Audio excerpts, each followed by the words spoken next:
In 1985, a series of random murders shocked Western and Central Japan, carried out through beverage poisoning. Drinks laced with a deadly herbicide called paraquat dichloride were placed in vending machines across Japan. Unsuspecting victims, unaware of the danger, unknowingly purchased these fatal drinks, sealing their fate. The primary targets of these poisonings were energy drinks, like Oronami C and Real Gold, though some victims also died after consuming Coca-Cola products. The first victim was a 45-year-old truck driver who unknowingly became part of this sinister plot. On April 30th, 1985, while looking for an energy boost to continue his work, he found an Oronami C bottle placed on top of a vending machine in Fukuyama. After drinking it, he fell seriously ill and tragically passed away a month later, on the 30th of May, 1985.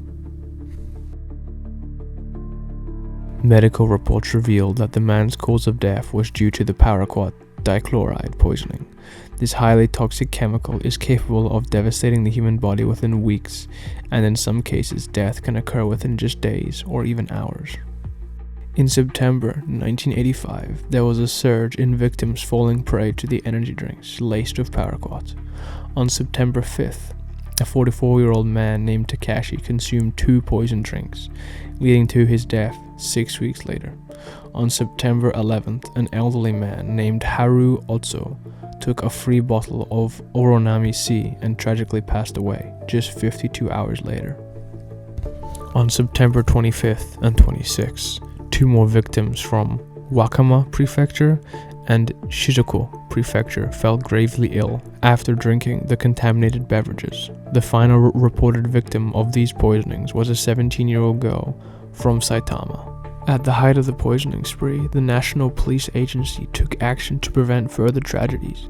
They distributed leaflets and posters across Tokyo warning residents about the ongoing threat.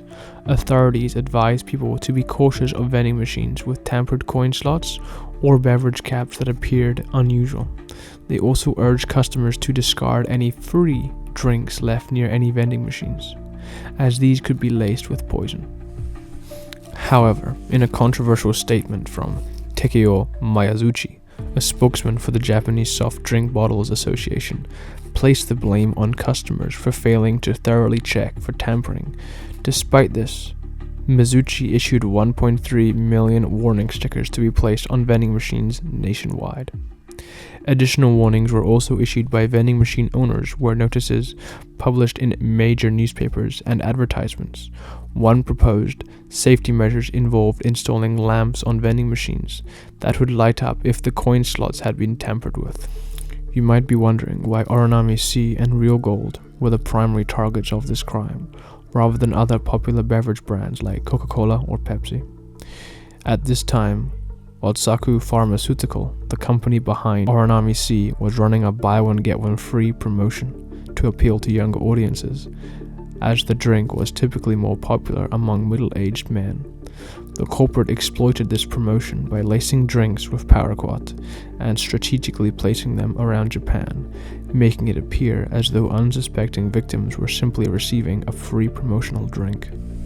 Additionally, paraquat was widely accessible at the time, as it was a commonly used herbicide for controlling weeds and could be purchased without a prescription. While buyers were required to provide proof that the chemical would be used for agricultural purposes, its availability led to widespread misuse. In fact, paraquat was involved in 1,402 suicide cases in Japan in 1984 alone. After the death of a 17-year-old girl in Saitama, the culprit's poisoning spree abruptly came to an end. To this day, the reason behind the sudden halt remain a mystery. Perhaps it was the guilt overtaking the life of someone so young that caused the perpetrator to stop entirely, though the truth may never be known. The national impact of this incident was immense, prompting large companies and even a national association to take action. Yet despite the scale of the response, the case remains unsolved to this day.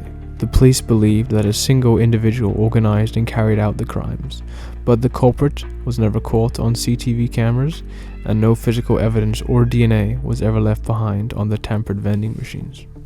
Adding to the mystery, The crime appeared to be completely indiscriminate, making it nearly impossible for investigators to determine a motive.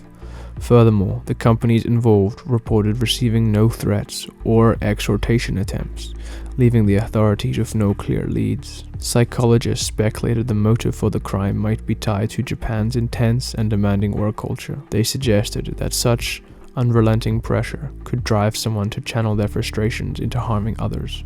Mental health specialist Susumu Oda offered another theory, suggesting that the perpetrator may have been a psychopath, driven by the thrill of the adrenaline and the sense of superiority from imagining their victims suffering. The scale of the tragedy supports such theories, with at least 10 recorded deaths and 35 cases of severe illness. This incident stands as one of the deadliest product tampering cases, not only in Japan, but in the world. However, some of the deaths were thought to be results of a copycat crime, complicating the case further. In response to the incident, the Japanese government re-evaluated the availability and regulation of toxic chemicals like paraquats. In 1986, measures were introduced to reduce paraquat's accessibility and lower its toxicity, ensuring that it could no longer be easily misused. Although decades have passed, there is still a slim chance the perpetrator could be held accountable. In 2010, Japan abolished the statute of limitations for serious crimes, such as murder. This case serves as a grim reminder of the hidden danger in society. The threat isn't always obvious. It can lurk even in something as seemingly innocent as a soda can.